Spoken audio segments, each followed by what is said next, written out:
कहानी की शुरुआत कुछ यूं होती है। साधु सिंह नाम का आदमी अपने घर से ताला लगाकर गांव से बाहर जाता है। गांव के लोग उससे आंखें चुरा रहे थे, मगर वह आत्महत्या करने जा रहा था। मगर वहीं पर गुरमुख सिंह नाम का एक आदमी आकर उसे बचा लेता है और उसे समझाता है कि लोग हमेशा दुख में भगवान को याद करते हैं। अपनी खाना पूर्ति न होने पर उन्हें कोसते भी हैं। सुख में कोई भी याद नहीं करता, इसलिए अरदास करो भगवान के आगे, ना कि अपनी जरूरतें पूरी करने के लिए। गुरमुख सिंह को विदेश से कॉल आता है गुरदयाल सिंह का, और वह हजूर साहब जाने के लिए अपनी सीट बुक करने के लिए कहता है। और गुरमुख सिंह कहता है कि 5 साल से सीट रखी है, मगर तुम तो आते ही नहीं। विदेश में बैठा गुरदयाल सिंह अपने दोस्तों को बताता है कि वह गांव जाने वाला है। बहुत समय बाद इंडिया जाकर वह माथा टेकेगा। उसके दोस्त भी भारत जाना चाहते हैं, मगर उन लोगों की अपनी प्रॉब्लम है। विदेश में रहने वाले बुजुर्गों की क्या समस्या है, जैसे उनके बेटा बहू घर पे जाने नहीं देते, या फिर वो सब कुछ बेच कर विदेश में ही सेटल हो चुके हैं। गुरदयाल सिंह भारत तो पहुंच जाता है और सबसे पहले वह गुरुद्वारे में जाकर माथा टेकता है, और जैसे ही बाहर आता है अपने दोस्तों से मिलता है। उसे अपना ट्रैक्टर बहुत ही पसंद है जिसमें मेरा पुत्र लिखाया हुआ है। उसे बहुत ही शौकीन से चलाता है। अपने बेटे को वॉइस मैसेज भेजता है कि वह पहुंच चुका है, और उसके बेटे का भी वॉइस मैसेज आता है कि वह बिजी था, बाद में कॉल करेगा। गुरमुख सिंह गुरदयाल से पूछता है कि तुम बहुत ही समय बाद आए हो, और गुरदयाल कहता है कि उसका बेटा उसे जाने नहीं देता, वह बहुत ही ख्याल रखता है। गुरमुख सिंह कहता है कि आज के जमाने में सब्रभूत बहुत ही कम मिलते हैं, तुम बहुत ही भाग्यशाली हो।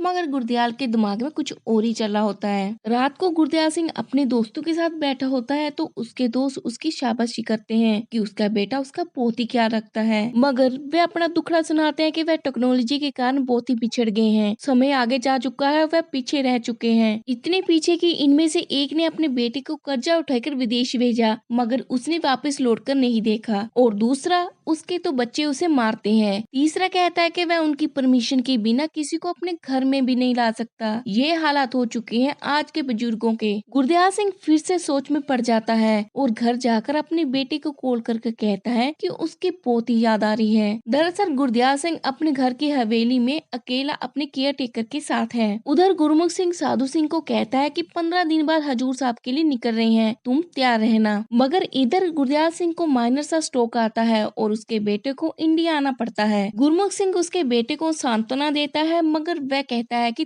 30 साल बाद क्या जरूरत थी आने की। इतने में ही उसके पोस्ट का कॉल आ जाता है और वह बाहर चला जाता है। डॉक्टर गुरमुख सिंह को कहते हैं कि गुरदयाल सिंह को आज डिस्चार्ज किया जा सकता है। उधर हम देखते हैं बख्तियार सिंह का बेटा और बहू हजूर साहब जाने की तैयारी कर रहे हैं। अरदास करने के लिए जा रहे हैं कि उनके बेटा हो जाए, मगर जो अपने बाप को मान सम्मान से रोटी नहीं दे सकता, वो अरदास करने जा रहा है अपने बेटे के लिए। गुरदयाल सिंह को लकवा मार चुका है, मगर फिर भी वह हजूर साहब जाने के लिए बहुत ही जिद करते हैं। उनका बेटा सहज उनसे बहुत ही नाराज है, क्योंकि उसका मानना है कि उसकी मां की मृत्यु एक्सीडेंट में उसके बाप के कारण हुई। अगर उस दिन उन्होंने शराब ना पी होती तो उसकी मां को गाड़ी चलाना नहीं पड़ती। गुरमुख सिंह उसे समझाता है, मगर सहज कहता है कि वह फ्लाइट लेकर अपने घर वापस चला जाएगा, इन्हें आप ले जा सकते हैं। मगर कहानी में ट्विस्ट ये है कि उसे अपने गाँव में ही एक लड़की दिखाई देती है जिसे वह पसंद करने लगता है। ये लड़की अपनी नानी के साथ रह रही होती है और उसी हॉस्पिटल में अपनी नानी का इलाज करा रही है। इन लोगों ने भी हजूर साहिब जाना है। ये सभी लोग अपने अपने रास्ते चल पड़ते हैं। गांव के लोग हजूर साहिब और सहज कनाडा की तरफ। रास्ते में ड्राइवर से बात करते हुए सहज को एहसास होता है कि उसे भी अपने पिता के साथ होना चाहिए, इसलिए आगे जाकर वह उन्हें भी ज्वाइन कर लेता है। ये लोग सभी को रास्ते से बारी बारी पिकअप करते रहते हैं। इसमें से साधु सिंह भी होता है, जिसे देखकर सभी निराश हो जाते हैं। आगे जाकर एक और महिला आती है जिसके बेटे ने पहली बार दुनिया देखी है, क्योंकि उसकी आंखों का इलाज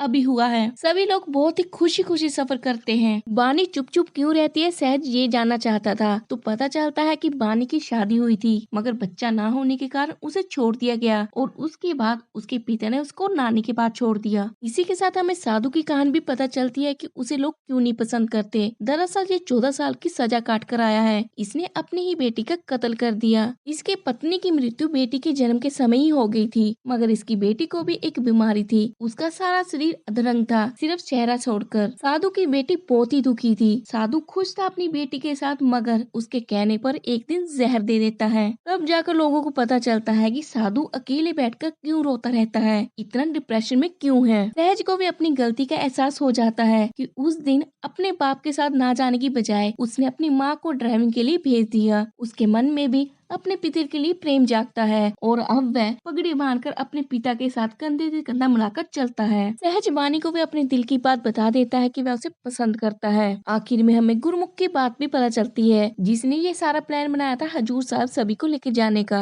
गुरमुख सिंह भी पहले ऐसा नहीं था, वह बहुत ही शराब पीता था और अपने दोस्तों के साथ मौज मस्ती करता था। मगर एक दिन अपने दोस्त की पार्टी में अपनी गर्लफ्रेंड के साथ वापस आ रहा था और रास्ते में उनका एक्सीडेंट हो जाता है। अपने माँ बाप की बात ना मानकर उनसे झगड़ा करके वह पार्टी में गया था, मगर उनके माँ बाप को चिंता हुई तो आधी रात वो भी उसे लेने के लिए वहाँ पर पहुँचते हैं। परंतु रास्ते में उनका एक्सीडेंट अपने ही बेटे की गाड़ी में हो जाता है और उसकी गर्लफ्रेंड के साथ साथ उनके माँ बाप भी मारे जाते हैं। इन्हीं सभी चीजों के पश्चाताप के कारण गुरमुख सिंह सभी के साथ अभी नीमा और मीठा बोलकर रहता है। आखिर में सहजप्रीत और वानी की शादी हो जाती है और वानी के पिता भी उससे आकर मिलते हैं।